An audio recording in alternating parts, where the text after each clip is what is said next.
我被黑心老板克扣了10年工资，10年间，我从一个毛头小子熬成了油腻中年。老板从开二手夏利换成了保时捷。公司最近周转困难，你再等等。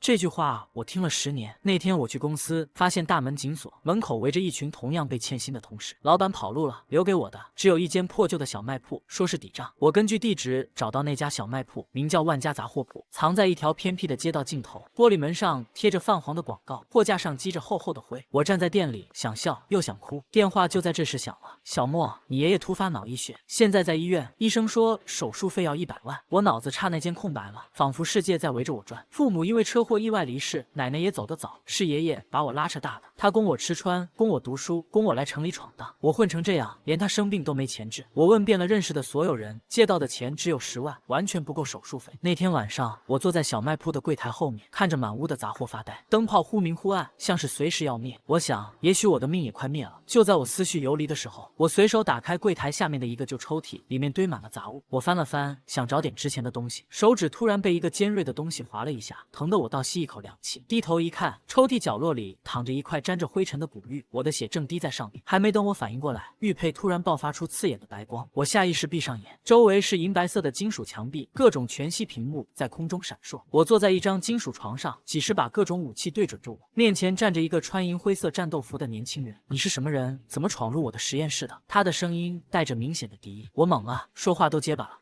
我叫苏沫，刚才还在我的小卖铺里，不知道怎么会突现在这里。他手腕上的设备突然发出提示音：战力5，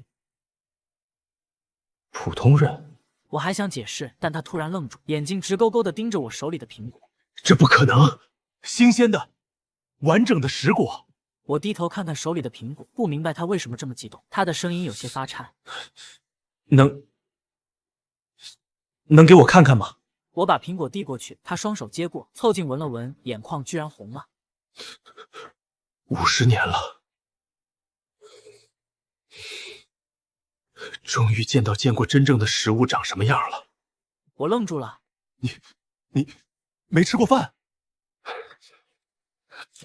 很久没有了。我叫江晨，这里是地心联盟。现在是2557年，50年前土壤被污染后，所有农作物都绝收了，人类靠营养液活着。一颗新鲜水果能在黑市换一套别墅。我花了好几分钟才消化这个信息，也就是说，我穿越了，因为那块玉佩。江晨深吸一口气，让自己平静下来，但眼神里的渴望藏不住。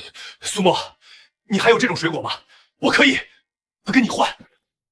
我掏出几颗糖和一块巧克力递给他，江晨手都在抖，小心翼翼地剥开一颗糖放进嘴里，然后眼泪直接流了下来。那一刻，我忽然意识到，我那个世界最普通的东西，在这里可能是无价之宝。江晨擦了擦眼泪，正色道：“你想换什么？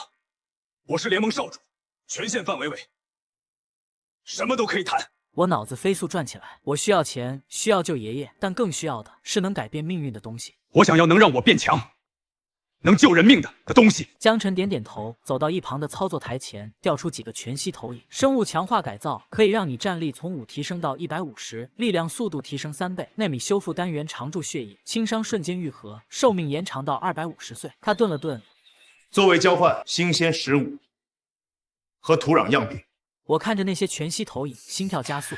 我答应。我躺进一个充满液体的透明舱里，浑身像被无数根细针刺入。大约1小时后，舱门打开，我走出来，感觉整个人轻飘飘的。江晨递给我一面镜子，我看向镜中的自己，眼角的细纹没了，皮肤变得紧致，整个人像回到了20多岁。这只是表面，把这个戴上试试。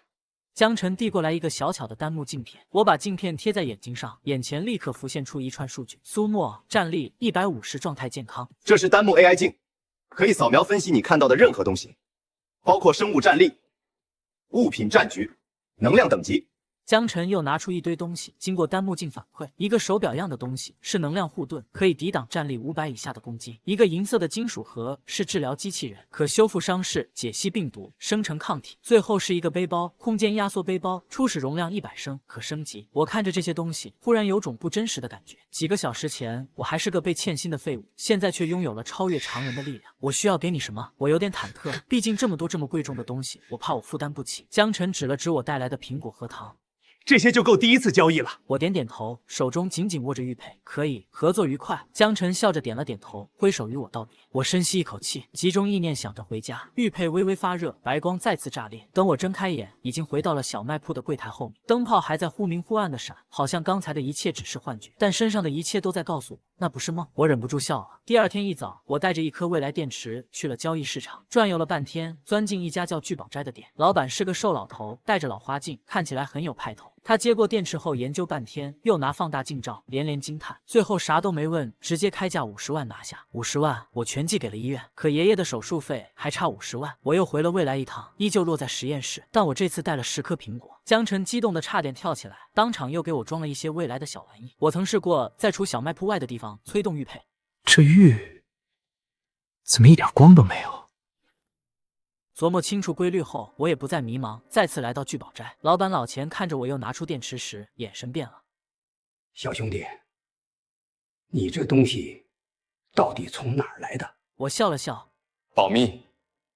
他盯着我看了几秒，没再追问，痛快地赚了200万，手术费终于凑齐。我站在医院走廊里，透过玻璃看着手术室的红灯，心里百感交集。苏沫，一个熟悉的声音从背后传来。我转身看见前女友李婉挽着一个穿西装的男人站在那，脸上化着精致的妆，肚子已经微微隆起，显然是怀上了，但眼里带着意外和一丝轻蔑。李婉是我大学时期的女朋友，毕业那年她要我给她买一个30万的包，但当时才刚毕业，爷爷的身体也不好，我实在没钱，所以她便弃我离去。上次和他见面还是2年前的同学聚会，他上下打量我，你怎么还穿着这件破衣服啊？我平静地看着他，静静地等在手术室外。他瞥了一眼手术室的方向，听说你们老板跑路了，被坑了吧？我早就说过你跟的人不行，看看你，10年了还这个样子。走吧，跟这种人有什么好聊的？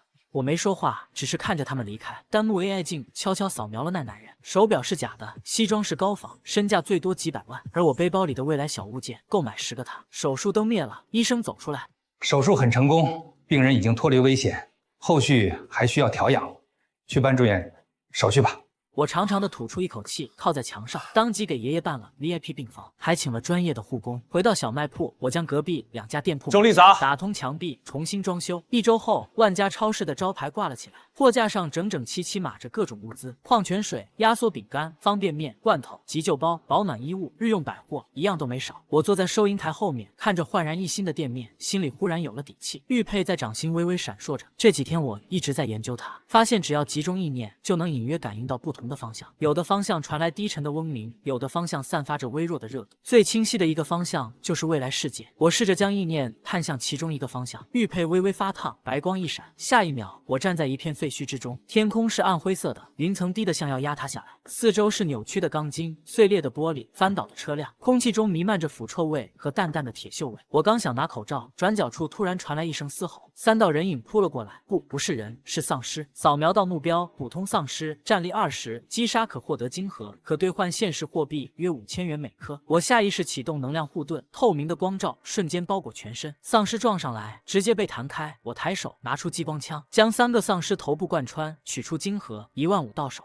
我把金盒收起来，走了大概10分钟，前方传来打斗声。我悄悄靠近，看见一个穿黑色作战服的女人正在与一群丧尸搏斗，她周身环绕着橙红色的火焰，每一次挥手都有丧尸被烧成灰烬。扫描目标，沉默，异能，火焰操控，战力180，比我还强，但架不住丧尸源源不断。我刚准备出手，一只高阶丧尸突然从侧面扑来，高阶丧尸战力200。我抬枪，激光精准贯穿丧尸头部。女人愣住，转头看向我，那是一张年轻的脸，20来岁，但眼神沧桑的像活了50年，脸上沾着灰和血，仍能看出精致的五官。她警惕地盯着我，周身火焰重新燃起。你是谁？我收起激光枪，冲她笑了笑。别紧张，路过的，我还救了你呢。他盯着我看了几秒，火焰渐渐熄灭，整个人突然软倒在地。我赶紧上前扶住他，递过去1瓶水和1袋面包。他愣住，然后狼吞虎咽地吃起来。他的手抖得厉害，水洒了一半，但还是拼命往嘴里灌。吃饱喝完，他从口袋里掏出5颗金盒扔给我。谢了，但默识这么久了，你看着很不一样。我接过金盒，点点头。我叫苏沫，来自另一个世界。你是？他愣了愣，随后苦笑。难怪我要沉默。这世界爆发丧尸末世10年了。末世刚爆发时，我才16岁，觉醒了火6异能。10年间，我带着一群幸存者占据了一座商场，取名曙光营地。我们100多号人，最近物资快耗尽了，我带人出来找，结果遇上高阶丧尸。要不是你，我可能也交代在这儿了。我看着他，我可以给你们提供物资，你需要拿晶核来换，1颗普通晶核换1箱水或者3箱压缩饼干。他愣了几秒，然后笑了，成交。我跟着他回到曙光营地，那是一座5层的废弃商场，外墙被加固过，门口有人放哨。看到陈默，他们都恭敬地喊陈老大。陈默姐，您回来了，欢迎回来。走进商场，我的心揪了一下。1楼大厅里挤着上百号人，老人、女人、孩子居多，所有人都面黄肌瘦，眼神麻木。一个10岁左右的男孩蹲在角落，把空罐头紧紧抱在怀里。他看到我，眼睛亮了一下。大哥哥，你外面来的吗？有吃的吗？我从背包里拿出半块压缩饼干递给他，他愣住，小心翼翼地掰下一小块放进嘴里，然后哭了。周围所有人投来羡慕的目光，但没有一个人上来抢。随后我又拿出2箱面包，招呼众人排队领取。陈默轻声说：“末世里抢食物的都被我杀了，能活到现在的都学会了规矩。”我深吸一口气，跟着他上楼。2楼是物资仓库，一个穿浅色作战服的年轻女人正在清点所剩无几的存货。她见到陈默，连忙迎上来：“陈姐，你没事吧？”扫描目标：江寒，异能冰霜操控，战力150。陈默点点头，多亏他救了我。这是江寒，我副手，管物资的。江寒看向我，眼神带着好奇和感激。谢谢你救陈姐。我笑了笑，从背包里往外掏东西：3箱水，5箱压缩饼干，2箱罐头，1箱急救包。两女的眼睛瞬间瞪大。我看向陈默，第一批货20颗晶核。陈默数了20颗晶核给我。江寒手忙脚乱地登记入库。临走前，我在营地转了转，回了现实一趟。第2天，带着太阳能板和净水设备再次穿越。陈默看着我安装设备，眼神复杂。你到底图什么？我笑笑，晶核这玩意儿在我那边很值钱。他沉默了一会儿，忽然说：末世10年，我见过太多人，你是第一个不图别的，只做交易的。我顿了顿，打量了一下他，看你们姐妹俩漂亮，死了怪可惜的。2人闻言，脸都微微泛红。可以啊，要是活下去，我们俩随便你挑。我顿住，但看到陈默打趣时的笑容，便也没当回事。拿起玉佩回到店里，转身来到聚宝斋。老钱又是研究了半天晶核，最后出价每颗5000，50颗晶核又到账25万。我拿着钱站在超市里发呆。短短几天，生活发生了翻天覆地的变化，账户里是我从没设想过的数字。原本迷茫的未来开始有了一条道路。拿出玉佩，我将意念灌入其中，白光闪过。等再次睁开眼，愣住了，只听见扑通一声，再睁眼我出现在一处浴池之中。我还没反应过来，一声尖叫响起，一个少女捂着重要部位坐在我面前，长发湿漉漉的披在肩上，脸蛋漂亮的不像真人。她瞪大眼睛看着我，愣了1秒，然后尖叫的更大声了。扫描目标：灵仙，修为炼气后期，战力300。对不起，我不是故意的。身后风声响起，一道剑气擦着我脸颊飞过，定在墙上。淫贼，受死！我是从另一个世界意外穿越过来的，真不是故意的。他根本不信。剑尖直刺而来，我启动能量护盾，剑刺在护盾上，火花四溅。女孩愣住了。这是什么法器？我叫苏沫，这是能量护盾。我来自一个很远的地方，刚才真的是意外。你刚才说什么？另一个世界？我点头，简单解释了自己的来历。女孩也听入迷了。门外突然传来脚步声，林贤，刚才什么声音？快躲起来！我哥要是发现你在我房间，你会被一掌拍死的。扫描目标：灵岩，修为筑基后期，战力1800。看着这恐怖的战力，我顿时有点心虚。要是被他知道了，我把他妹妹看光了，那我肯定吃不了兜着走。仙儿，刚才怎么了？我修炼失误，撞到桌子了。你脸怎么这么红？修炼热的，差点被你害死。好吃的当做赔罪。好甜，这是什么灵果做的？不是灵果，是巧克力。还有吗？我又掏出几颗糖，一个小镜子和一个发卡。林仙拿着镜子照来照去，喜欢的不得了。他忽然抬头看着我。苏沫，你那个世界还有多少好玩的东西？很多很多，多到我可能一辈子都玩不够。那你下次来，带我去看看好不好？苏大哥，你那个世界的东西这么神奇，要是拿去方氏卖，肯定能换好多零食。我想了想，确实是个好主意。修真界的零食在现实肯定不便宜，或许还能在末世对付丧尸，多囤点没坏处。第2天，林仙带着我来到林家附近的房市，那是一条长长的街道。两旁摆满了摊位，卖什么的都有，丹药、法器、符箓、灵草，各种稀奇古怪的东西。修士们来来往往，讨价还价声此起彼伏。苏大哥，就这儿。小姑娘，你这卖的是什么？怎么从未见过？这是我苏大哥从异界带来的宝贝，这叫镜子，能照出人影，比铜镜清晰100倍。多少零食？5块下品零食，我还以为很高了，还想降一点，没成想老修士掏出零食丢在桌子上，抱着镜子生怕我反悔似的跑了。看吧，我就说能卖出去。接下来就一发不可收拾，打火机被一个年轻修士买去，他当场打火点燃符箓，惊得直呼神物。手电筒被一个猎户模样的壮汉买走，说是晚上进山打猎正需要。巧克力被一个女修尝了一口，直接掏出10块零食要包圆。虽然作为修真世界新奇玩意儿不少，但不会修炼的普通人也不在少数，所以不到1个时辰，第一批货全卖光了。别急别急，都有，排队排队。第二批货上架，100桶泡面，100瓶可乐，3个8音盒。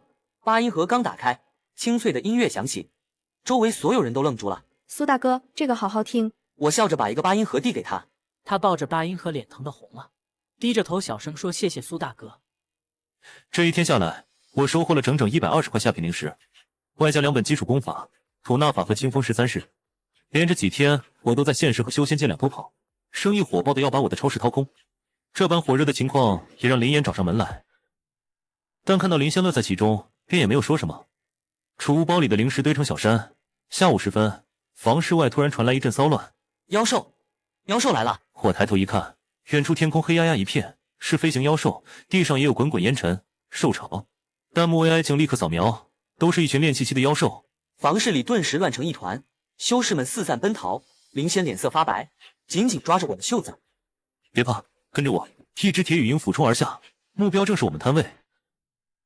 我抬手，从江辰那搞来的机甲覆盖在身体周围，手中持着激光枪点射。苏大哥，你这太帅了，你那是什么法器？好厉害！激光枪，回头跟你细说。我把能量护盾覆盖住它，自己则一个人冲到兽潮中心。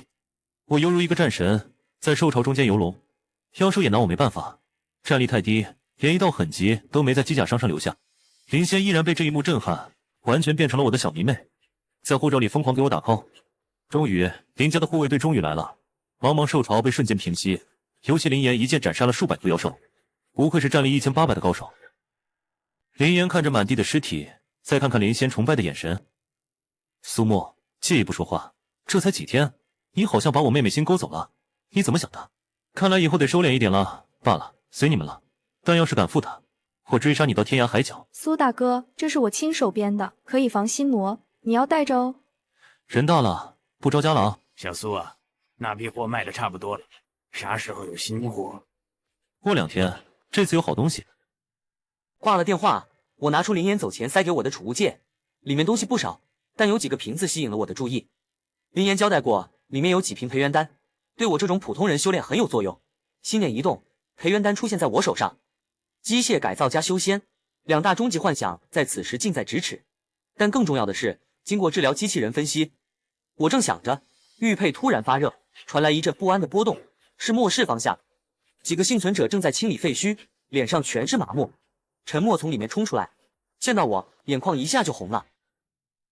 苏沫，3天前东边来了一只大的，带着几千只丧尸，我们死了20多人，小韩他也受伤了。你回来了。丧尸王战力1000，已产生初级智慧。那只丧尸王好像在故意折磨我们，每次袭击都挑我们最弱的时候。等我2天，我去就回。白光闪过，我回到了超市，来不及休息，准备了几顿新鲜蔬果，直接定回未来世界。江辰正在调试一台新机甲，见我灰头土脸的出现，愣了一下。苏哥，你这是？我需要更强的东西，有个战力1000的丧尸要去处理，升级款机甲，配备激光剑和肩炮，战力加成1000。我也不墨迹，将带来的物资全拿了出来。江辰眼睛一亮，这些够整个江家1年的开销了。接下来2天，我泡在未来世界，一边跟江辰学操作，一边调配丧尸病毒解药。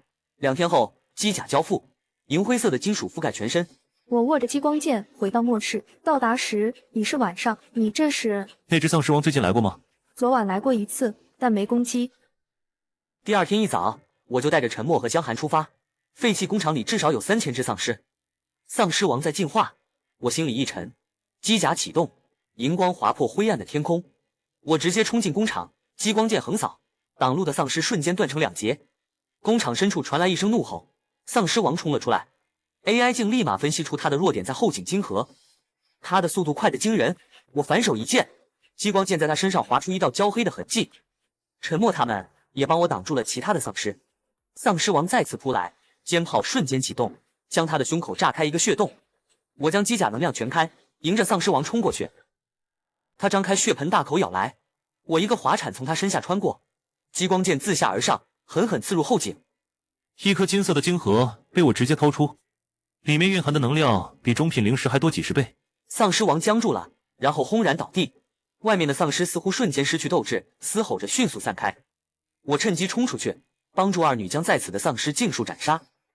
一切结束后，我瘫坐在地上，穿越后第一次重新感受到了加班时的劳累。陈默和江寒浑身是血的走近，看到我没事，瘫坐在我身边。真的，我们真的做到了。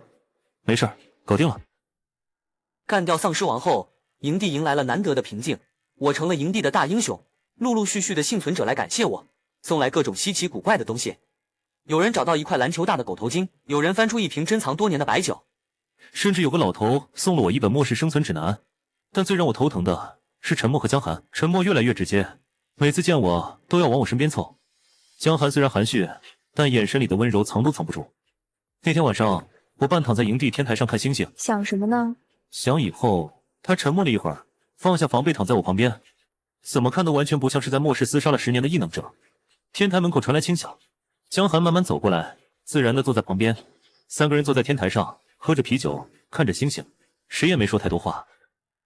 第二天，我回到现实开始闭关修炼，林仙给的吐纳法，配上灵石和培元丹，加上机器人辅助吸收。3天后，我睁开眼，弹幕 AI 镜显示：宿主苏沫，战力600，境界筑基初期。超市还是老样子，库存快见底了。最近3届跑得太勤，矿泉水、压缩饼干都快卖光了，正准备去进货，老钱的电话打了进来。小苏啊，忙不忙？来店里坐坐，有好茶。我看了看时间，反正没事儿，就去了聚宝斋。老钱的店还是那副老样子。推门进去，发现店里多了一个人，一个年轻女人，23、24岁的样子，穿着干练的西装，五官精致，但眼神带着点高傲。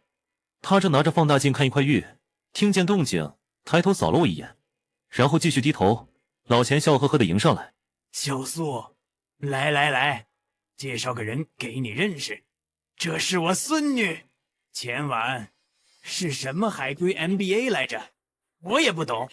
小婉，这就是我常跟你提起的苏沫。你好。”“你好。”老钱招呼我们坐下，前晚坐在一旁，明显没什么聊天的兴趣，只是礼貌性的陪着。老钱忽然说：“小苏啊，上次那个会发光的电池还有吗？”我从口袋里掏出一块未来电池，随手放在桌上。这东西真是好东西，上次卖给研究所，他们研究了半天，说里面的技术领先，现在至少200年。前晚听到这话，眼神稍微变了变，看了我一眼。我由口袋里掏出一块下品灵石，散发着淡淡的微光。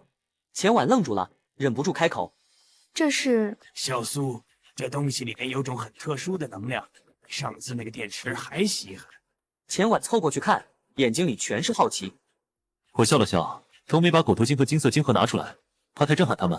随口说：“你右手手腕以前受过伤吧？”“你怎么知道？”“把手给我吧。”他迟疑了一下，还是伸出手。治疗机器人贴在他手腕上，他轻呼一声，然后愣住了。困扰他多少年，寻遍名医都得不到根治的隐疾，今天就这么轻而易举的被治好了。老钱在一旁笑眯眯的看着，不说话。“苏沫是吧？我叫钱婉，正式认识一下。”“行了，你俩慢慢聊，我去后院看看。”“你这些东西从哪来的？”“保密。”“行，不说就不说，不过我对你很感兴趣。”那天下午我们在聚宝斋聊了很久，前晚问了很多问题，我都含糊带过，但他也不追问，只是时不时用那种好奇的眼神打量我。临走时，他递给我一张名片，我接过名片，上面印着前晚投资总监和一串电话号码。回到超市后，我把前晚的名片随手放在收银台上，也没当回事。可没想到，还不等我联系他，前晚的电话就打进来了。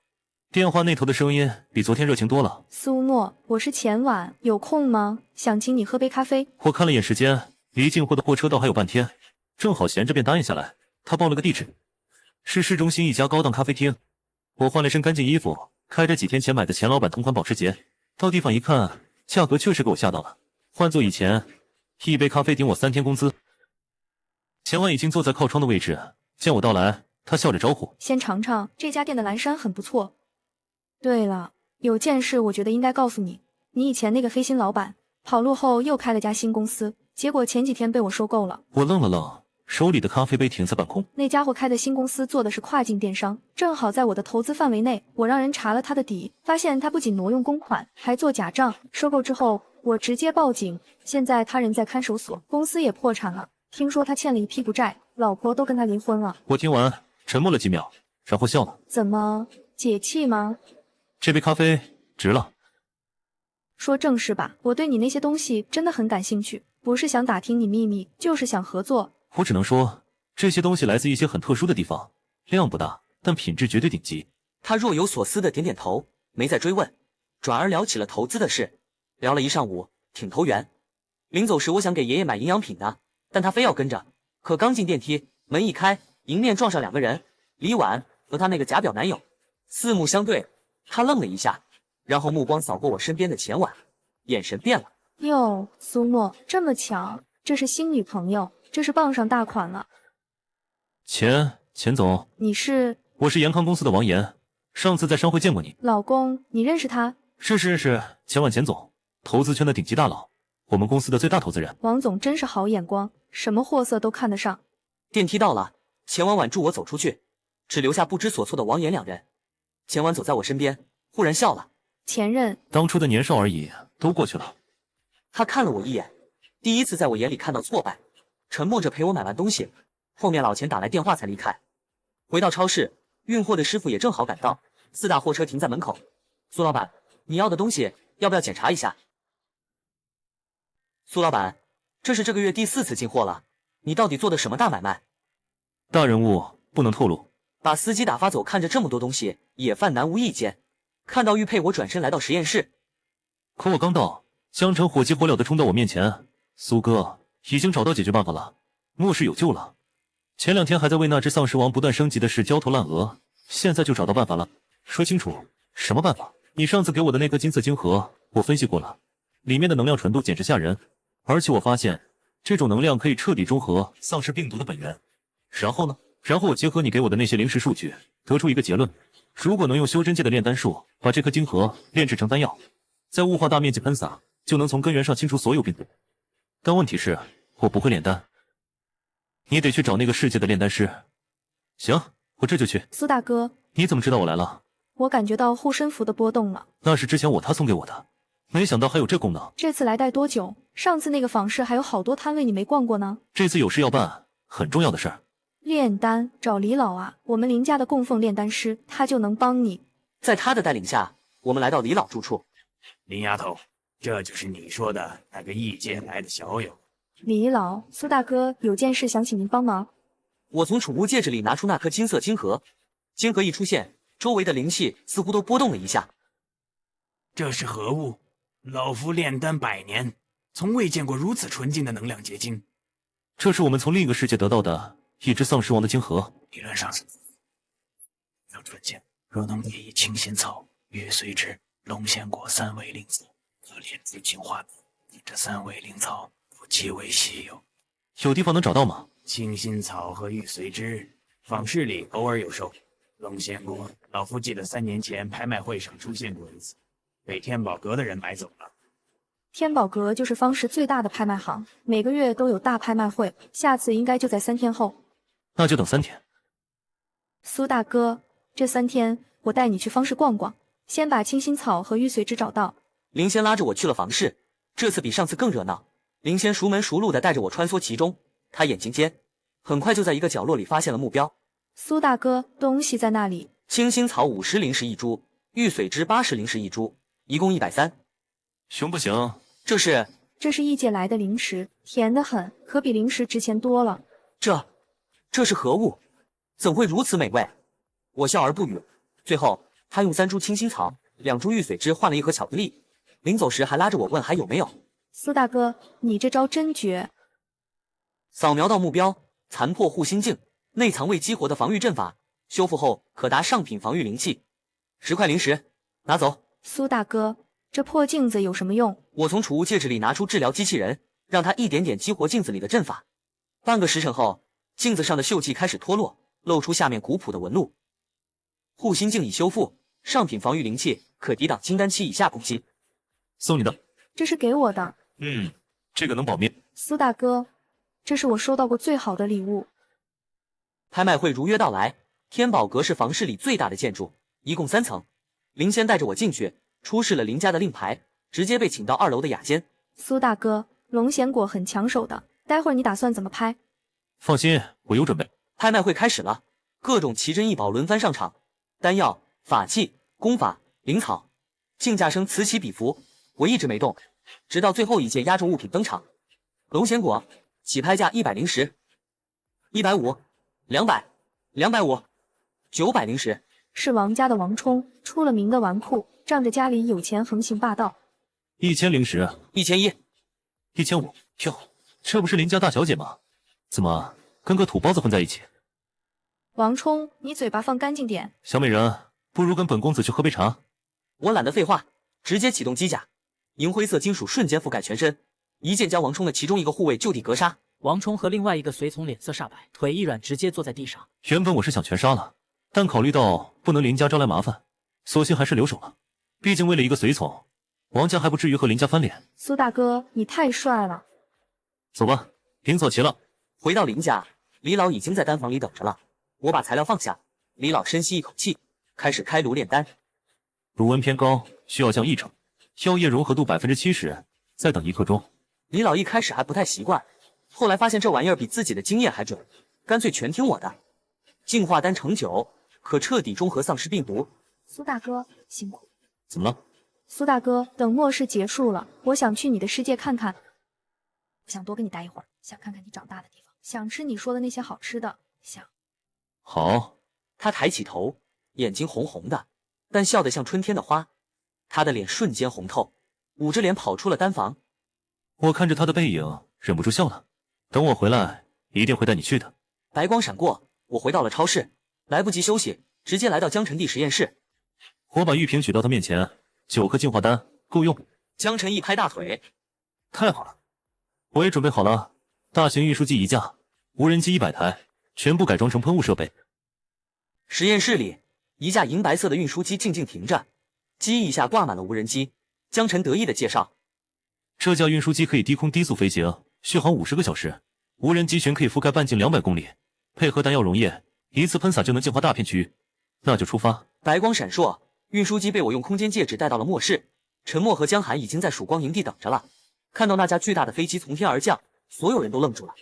这是什么？然后把9颗净化丹溶于特制的水箱里。江寒负责调配浓度，陈默组织幸存者撤离到安全区域。1个时辰后，一切准备就绪。我登上驾驶舱，陈默和江寒执意要跟着，我只好让他们坐在后舱。无人机群起飞，跟随在运输机周围。开始了。曙光营地周边，无人机群散开，细密的金色雾雨从天而降。地面上残存的丧尸接触到雾雨，瞬间僵住，然后像被抽走了骨头一样软倒在地，再也没起来。结束了，终于要结束了。结束了，探测到地底深处能量反应，战力10万加，正在苏醒。分析：丧尸母体，病毒本源，威胁等级，灭世级。这是什么怪物？丧尸母体，一切的根源。干掉它，末世就真的结束了。弱点在体内核心，但母体战力极高，现有武器无法造成有效伤害。香尘，我需要艰辛剑，我就等你这句话。等着，我去搞定议会。议会有条件，说1万吨新鲜蔬果，外加原始无污染土壤样本。你知道的，这些东西在我们这儿比黄金还值钱。议会那群老家伙，不见兔子不撒鹰。给我3天时间。苏沫，难得你主动找我。1万吨新鲜蔬果，3天之内能搞定吗？1万吨？你这是要开果蔬批发市场？比那儿重要，能不能办？你开口，当然能。等着，蔬果齐了，在郊区仓库，你来看看。我赶到仓库，看着堆成小山的蔬果，心里一块石头落了地。钱婉站在旁边，双手抱胸，眼神复杂。苏沫，这些东西到底要送去哪儿？等这件事结束，我让你亲眼看看。我等着。苏哥，你这是把整个地球的农场都搬来了？在地球，这些还不够1个县的人吃的，少废话，歼星舰呢？江晨带我来到联盟军港，一艘长约500米的银灰色战舰静静地停泊在船坞里。星灵级歼星舰配备人工智能，可以担任驾驶，议会特批，授予你荣誉星际骑士称号。这艘舰就是你的了。欢迎您，舰长苏沫，我是星灵，将协助您完成此次任务。母体已经移动到了距离曙光营地不到100公里的地方，从舷窗望出去，可以看到那道巨大的黑色身影，周围环绕着数以万计的丧尸，密密麻麻像蚂蚁一样。你们留在这儿，组织幸存者继续撤离。你答应过要带我们去看你的世界。放心，我说话算话。星灵，主炮充能，目标锁定。母体似乎感应到了威胁，他抬起头，34黑色的浓液涌动，无数触手向天空伸展，周围的丧尸疯狂地扑向歼星舰，但被护盾挡在外面。主炮充能完毕，发射！一道耀眼的光柱从舰首射出，场上出现一朵蘑菇云，爆炸的冲击波传来，震得战舰剧烈摇晃。窗外，母体和所有的丧尸灰飞烟灭，消散在风中。大地震动了几下，只留下深100米宽、几10公里的巨坑。苏沫，你还在吗？我在，都结束了。那边沉默了几秒，然后传来哭声，2个女人的哭声，还有身后幸存者们的欢呼声。歼星舰降落在曙光营地外，舱门打开，我走出来。我们成功了，末世真的过去了。大哥哥，丧尸真的没有了吗？真的没有了，以后你可以好好吃饭，好好长大，想吃什么就吃什么。检测到本世界的灵气正在恢复，空气里的病毒浓度已经降为0，恭喜。陈默和江寒抬起头看着我，同时在我两颊亲了一下。这特殊的感谢方式看呆了所有的队员，行事火爆的队长和一向内敛的副队，居然同时喜欢上了一个人。我说过，只要末世过去，我们随便你选。我也是有点无奈，当初的玩笑此刻变成了现实。但看着远处的一片荒芜，末世急需重建。于是，在休整几天后，我再次来到未来。见我到来，江晨冲过来抱住我，语气里满是激动。谢谢你，苏哥。土壤改良剂成功了，用的是你带回来的那些原始样本。我看着他身后的实时全息画面，画面里那片试验田种着小麦、蔬菜，甚至还有一棵小树苗。联盟议会已经批准全星系播撒，1个月后，整个太阳系的土壤都会恢复生机。江晨连忙介绍：“苏哥，这是我老爹，地星联盟的议长。”苏沫，我正式代表地盟感谢你的帮助，这枚勋章请收下。凭这枚勋章，你可受到地盟所有人的优待，期待后续合作。我笑了，谢什么？互惠互利。回到现实，我歇了一段时间后，再次进入修真界。林仙早就等在院子里，见到我就扑上来：“苏大哥，你终于回来了，快去看看，你的店铺我都打理好了。”我的店铺？万家商铺啊，我用你留下的那些东西开的，现在可火了，怎么样？我走进去，货架上摆满了各种现代小玩意，镜子、香水、八音盒、怀表、手电筒，标价全是零食。几个伙计忙得脚不沾地，收零食收到手软。酒楼里的美酒被换成了可乐，街角的流浪汉围在一起打牌。林岩坐在角落喝茶，见我进来，点点头。来了，你这生意快把房市其他店铺都击垮了。林兄这是夸我还是损我？也多亏你，这丫头以前整天缠着我，现在有了事做，我也清静了。苏大哥，你这次待多久？我还有好多想法呢，想开分店，想去别的方式。以后没多少事了，可以经常来了。好耶，我会把万家商铺打造成世界第1大商铺的。叮嘱几句后，我先回了一趟超市，去看望了一眼爷爷。苏沫在店里吗？在。我过来。等我来接你。小苏，你这到底是和谁在搞的买卖啊？这个事儿以后再说，我先带你孙女体验一下御剑飞行。说完就带着还在震惊中的钱婉生到城市半空。钱婉看着脚下的高楼大厦，起先还有点害怕，但感受到腰间保护着他的手后，开始主动张开双手，享受这一次特别的路途。直到降落，他还有点意犹未尽，等有空再带我一次。我笑着伸出手，好，一言为定。收起心绪后，他站在超市里，东看看西看看，尤其看到一排来自未来的机器人充当店员时，惊得张大嘴巴。这就是你的大本营。苏沫，之前你说等事情结束就让我亲眼看看，现在可以了吗？跟我来。我带他到超市后面的仓库，那里堆满了从3界带回的物资，未来机甲、修真灵石、末世晶核，各种稀奇古怪的东西。钱婉眼睛瞪得大大的，沉默了很久，然后忽然笑了。苏沫，你知道吗？我爷爷第一次提起你的时候，我以为你只是个倒腾稀奇玩意的。后来见到你，我以为你是个有特殊渠道的商人。现在我觉得你比我想象的还要神奇得多。能量积累已达临界点，即将完全解放，世界壁垒将永久消失。这是什么？紧接着，白光闪耀整个超市。等到光幕落下，身前出现了几个意想不到的人：江寒、江晨。几个月前，我还是个被欠薪的废物，坐在破旧的小卖铺里等死。现在，银行卡里躺着10几个零，身边站着来自不同世界的朋友。欢迎来到我的世界。最先反应过来的是江晨，率先跟我打招呼。毕竟就3界这事而言，他是知道最多的。苏哥哥，这就是你的世界吗？这就是咱万家商铺的主店吗？另外几个女人也靠过来，互不知情的几人互相打量着。他们从各自眼中都看到了和我之间异于常人的情愫，气氛顿时微妙。这时，一声门铃打破了寂静，门外进来一个年轻人，穿着奇异的长袍，目标来源未知，战力超出可计算范围，建议谨慎。你好，我叫叶琼，来自灵境世界，请问这里是万家超市吗？